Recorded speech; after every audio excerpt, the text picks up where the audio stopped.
In this video, I will show you how to permanently delete a Discord server. If you have a server that you no longer use or simply want to remove, don't worry, I will walk you through every step. So let's get started.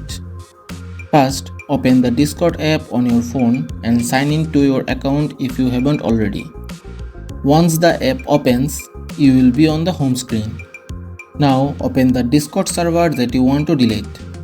Next, tap on the server name at the top of the screen to open the server menu. From there, tap on Settings.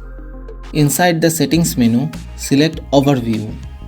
Now, scroll all the way to the bottom until you see the Delete Server option. Then click on Delete Server. Discord will ask you to confirm your decision. Simply tap Yes to permanently delete the server. And that's it.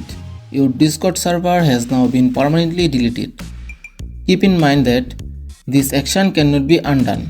So make sure you really want to delete the server before confirming. So that's how you can delete a Discord server.